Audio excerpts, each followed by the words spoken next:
Hello students, here is Kanchan Nagpal with you in this video. Today we are going to start chapter 4 Key Elements of a Democratic Government of Civics, Social and Political Life.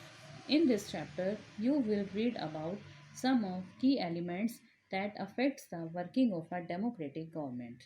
इस chapter में आप पढ़ेंगे कि कैसे कुछ की elements हैं जो एक डेमोक्रेटिक गवर्नमेंट के वर्क को अफेक्ट करती है. These include people's participation, the resolution of conflicts and equality and justice. इसमें इंक्लूड है पीपल्स पार्टिसिपेशन मीन्स लोगों की भागीदारी कि कैसे डेमोक्रेटिक गवर्नमेंट में लोग अपना रोल प्ले करते हैं. The resolution of conflicts means अगर कोई कन्फ्लिक्ट हो जाता है, कोई वाद विवाद हो जाता है तो डेमोक्रेटिक गवर्नमेंट में गवर्नमेंट उसे कैसे रिजॉल्व करती है. एंड इक्वलिटी एंड जस्टिस, और गवर्नमेंट कैसे लोगों में इक्वलिटी रखती है और उन्हें न्याय दिलाती है. So just start our chapter. South Africa is a country that has people of several races. South Africa एक कंट्री है जहाँ पर सेवरल रेसेस के लोग रहते हैं. There are black people who belong to South Africa. वहाँ पर कुछ ब्लैक पीपल हैं जो साउथ अफ्रीका से बिलोंग करते हैं. Whites who came there to settle. White people हैं जो वहाँ पर सेटल होने के लिए आए थे. And Indians who came as labourers and traders. और कुछ इंडियंस हैं जो वहाँ पर लेबरर्स और ट्रेडर्स के रूप में काम करते थे. Now there is a story of a girl Maya Naidu who is 11 years old and who live in South Africa. So Maya Naidu, an 11-year-old South African girl living in the town of Johannesburg, was helping her mother clear up her old boxes. माया नायडू जो कि एक 11 साल की south African girl थी जो कि एक छोटे से टाउन जोहान्सबर्ग में रहती थी, वो अपनी मदर के साथ कुछ पुराने बॉक्सेस को साफ कर रही थी. She found a scrap book full of pictures and newspaper articles. वहाँ पर उसने एक स्क्रैप बुक देखी जो कि बहुत सारी पिक्चर्स और न्यूज़पेपर आर्टिकल से भरी हुई थी. There were many pictures of a young school boy of around 15 years of age. वहाँ पर एक पिक्चर थी यंग बॉयज़ की, स्कूल के यंग बॉयज़ से उनकी पिक्चर्स थी जो कि 15 साल के थे, 15 years एज के थे. When she asked her mother who the boy was, she was told that he was called Hector Peterson. जब उसने अपनी मदर से पूछा कि यह लड़का कौन था, तब उसकी मदर ने कहा कि वह हेक्टर पीटरसन था.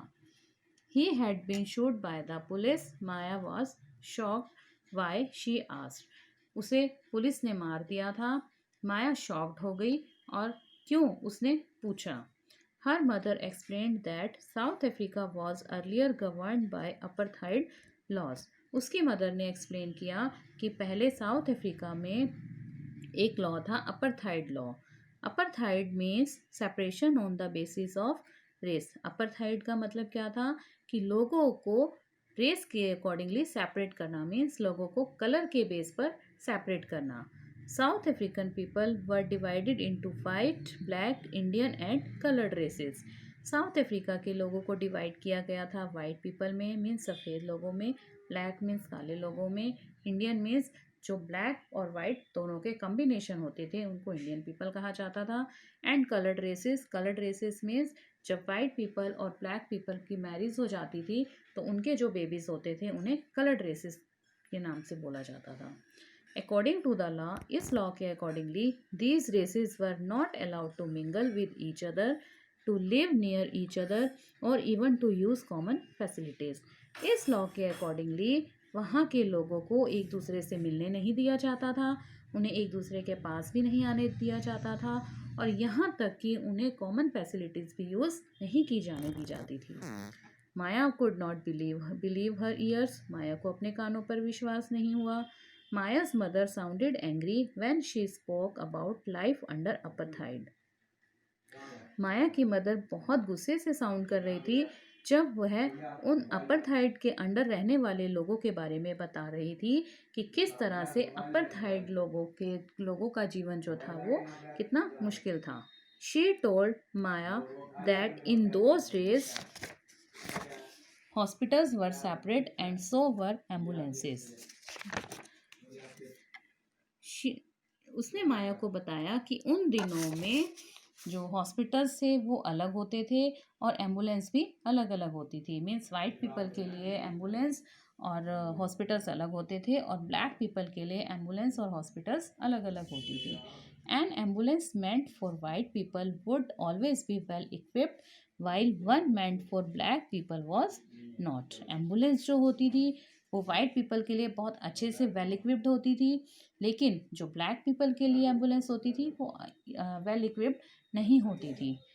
There were separate trains and buses. वहाँ पर जो ट्रेन्स और बसेस थी वो भी सेपरेट होती थी। मीन्स ब्लैक पीपल के लिए ट्रेन्स और बसेस अलग होती थी और वाइट पीपल के लिए ट्रेन्स और बसेस अलग होती थी। Even the bus stops were different for black and white people. यहाँ तक कि जो बस स्टॉप्स होते थे वो भी ब्लैक और वाइट पीपल के लिए अलग अलग होते थे। मीन्स जो वाइट पीपल थे उनके लिए फैसिलिटीज़ अच्छी होती थी, बट जो ब्लैक पीपल होते थे उनके लिए फैसिलिटीज़ अच्छी नहीं थी। Non whites were not allowed to vote. जो नॉन वाइट्स लोग होते थे, मीन्स जो काले लोग होते थे, उनको वोट डालने का भी अधिकार नहीं था। The best land in the country was reserve for the white people and non whites had to live on the worst available land. जो अच्छी लैंड होती थी कंट्री की वो किसके लिए रिजर्व थी? सिर्फ वाइट पीपल के लिए रिजर्व थी। लेकिन जो बेकार लैंड होती थी कि जिस पर कोई कृषि नहीं की जाती थी, कोई वर्क नहीं किया जा सकता था, वो लैंड ब्लैक लोगों के लिए अवेलेबल थी। Thus blacks and coloured people were not considered to be equal to whites. इस तरह से ब्लैक और कलर्ड पीपल को वाइट पीपल से अलग रखा जाता था, उनको इक्वल कंसिडर नहीं किया जाता था।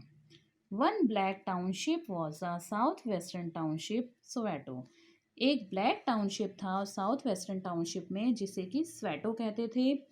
Hector Peterson lived here. Hector Peterson वहाँ रहता था and he and his classmates joined the protest against learning the African language in school. और वहाँ पर हेक्टर पीटरसन और उसके क्लासमेट्स ने एक प्रोटेस्ट ज्वाइन किया था। किसके against? The African language. African language के अगेंस्ट उन्होंने एक प्रोटेस्ट ज्वाइन किया था स्कूल में कि उनको जो फोर्स किया जाता था कि वो अफ्रीकन लैंग्वेज को सीखें, लेकिन हेक्टर पीटरसन और उसके क्लासमेट्स वो लैंग्वेज सीखना नहीं चाहते थे। This was the language that the white spoke. ये वो लैंग्वेज थी जिसको कि वाइट पीपल बोलते थे, सफ़ेद लोग बोलते थे। Hector and other school students were being forced to learn this language, but they wanted to learn their own language, Zulu। Hector और उसके स्कूल के स्टूडेंट्स को फोर्स किया जाता था अफ्रीकन लैंग्वेज सीखने के लिए, लेकिन वो अपनी लैंग्वेज सीखना चाहते थे जो कि उनकी लैंग्वेज थी Zulu. The South African police beat up the protesters mercilessly and shoot at the crowd. South African police थी, उन्होंने उन प्रोटेस्टर्स पर बहुत बुरी तरह से उनको पीटा और क्राउड पर गोली भी चलाई। One of their bullets killed Hector. उसमें से एक गोली हेक्टर को लग गई और वो मारा गया। दिस वॉज ऑन 16 जून 1976। और यह बात है 16 जून 1976 की। तो इस तरह से देखिए कि किस तरह से वाइट पीपल और ब्लैक पीपल में डिफ्रेंशिएट किया जाता था। वाइट पीपल को अच्छी फैसिलिटीज़ दी जाती थी, बट ब्लैक पीपल को फैसिलिटीज़ अच्छी नहीं दी जाती थी। The African national Congress, a group of people who led the struggle against apartheid, and their most well-known leader, Nelson Mandela, found the apartheid system for several years। The African national Congress, a group of people, एक लोगों का group था African national Congress जो कि struggle कर रहे थे किसके अगेंस्ट? अपार्थाइड लॉ के अगेंस्ट जो प्रोटेस्ट कर रहे थे, स्ट्रगल कर रहे थे। And their most well known leader, उनके एक बहुत अच्छे लीडर थे नेल्सन मंडेला, जो कि बहुत सालों तक इस अपार्थाइड सिस्टम के अगेंस्ट लड़ते रहे। Finally, they succeeded, and in 1994, South Africa became a democratic country in which people of all races were considered equal। Finally जो उनको सक्सेस मिली, सफलता मिली उनको 1994 में, और उसके बाद साउथ अफ्रीका जो था वो एक डेमोक्रेटिक कंट्री बन गया जिसमें सभी रेसेस के लोगों को इक्वल समझा जाने लगा। मीन्स सभी तरह के डिफरेंट डिफरेंट कलर्स के पीपल को एक समान समझा जाने लगा। African National Congress, a group of people who led the struggle against apartheid, and their most well known leader, Nelson Mandela, fought the apartheid system for several years. The African National Congress, a group of people, लोगों का एक group था African national Congress, जिन्होंने struggle किया अपर्थाइड law के against, और उनमें से एक मोस्ट नॉन लीडर थे नेल्सन मंडेला, जो बहुत सालों तक इस लॉ के अगेंस्ट लड़ते रहे। Finally they succeeded and in 1994 South Africa became a democratic country in which people of all races were considered equal. Finally जो नेल्सन मंडेला थे, जो इस एपाथाइड लॉ के अगेंस्ट लड़ाई लड़ रहे थे, उन्हें फाइनली सक्सीड मिली, उन्हें सफलता मिली 1994 में। और उसके बाद साउथ अफ्रीका जो था वो एक डेमोक्रेटिक देश बन गया, जिसमें सभी रेसेस के लोगों को इक्वल समझा जाने लगा। Our next topic is participation. Why do we have regular election? हमारे रेगुलर इलेक्शन क्यों होते हैं, क्यों हम टाइम टू टाइम इलेक्शन करते हैं? You have already red in the previous chapter that people make the decisions in a democracy, and आप जैसे कि प्रीवियस चैप्टर में पढ़ चुके हैं कि एक डेमोक्रेसी कंट्री में कैसे लोग जो है अपना डिसीजन लेते हैं।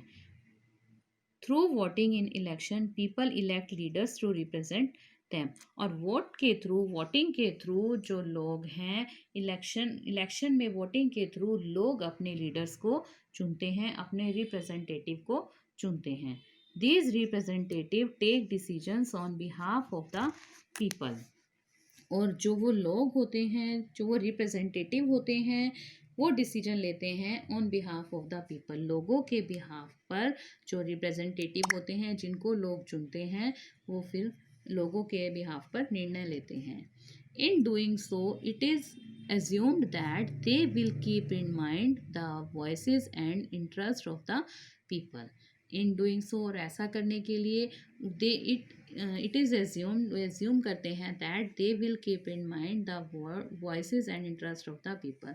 मीन्स जो रिप्रेजेंटेटिव होते हैं वो अपने माइंड में लोगों की वॉइसेस को और उनके इंटरेस्ट को ध्यान में रखते हैं कि लोगों को किन चीज़ों की ज़रूरत है, लोग रिप्रेजेंटेटिव से क्या चाहते हैं, लोग जो रिप्रेजेंटेटिव हैं वो कैसे लोगों की डिमांड्स को पूरा करते हैं, इस चीज़ के बारे में रिप्रेजेंटेटिव ध्यान रखते हैं। All governments are elected for fix period, जो सभी गवर्नमेंट होती है वो एक फिक्स पीरियड के लिए इलेक्ट की जाती है। मीन्स उनको जो सिलेक्शन की जाती है, उनको जो लीडर बनाया जाता है, वो एक फिक्स पीरियड के लिए बनाया जाता है। In India this period is 5 years। Bharat में वो कितना पीरियड है गवर्नमेंट का? 5 years का। मीन्स 5 years तक एक गवर्नमेंट जो है वो इलेक्ट होती है। Once elected governments can stay in power only for that period. जब कोई गवर्नमेंट इलेक्ट की जाती है, जब लोग गवर्नमेंट को इलेक्ट करते हैं, तो उस गवर्नमेंट का वर्क, उस गवर्नमेंट की पावर सिर्फ उसी पीरियड के लिए ही होती है। उससे ज़्यादा के टाइम में वो अपनी गवर्नमेंट नहीं यूज़ कर सकता, अपनी गवर्नमेंट नहीं चला सकता। If they want to continue to be in power then they have to be re elected by the people. अगर वो गवर्नमेंट चाहती है कि आगे भी वो इसी तरह से अपना काम करे, आगे भी वो अपनी पावर ऐसे ही चलाए, तो उसे दोबारा से री इलेक्ट होना पड़ता है लोगों के द्वारा। मीन्स अगर गवर्नमेंट चाहती है कि वो दोबारा से गवर्नमेंट में आए, उसे दोबारा से इलेक्ट किया जाए, तो उसे दोबारा फिर से री इलेक्ट होना पड़ेगा। मीन्स उसे दोबारा से इलेक्शन लड़ना पड़ेगा। और this is a moment when people can sense their power in a democracy. और क्या है, ये एक मोमेंट होता है कि जब लोग देखते हैं उनकी पावर को डेमोक्रेसी में कि वो कैसे वर्क कर रहे हैं। In this way the power of the government gets limited by regular election. इसी तरह से गवर्नमेंट की एक लिमिटेड पावर होती है कि वो किस तरह से रूल करते हैं पीपल पर, कि और लोग उन्हें कैसे रेगुलरली इलेक्ट करते हैं इलेक्शन में, कैसे वो उनको प्रमोट करते हैं गवर्नमेंट को। So this is our part 1 of chapter 4. Now next part we will read in my next video. Till then, bye bye.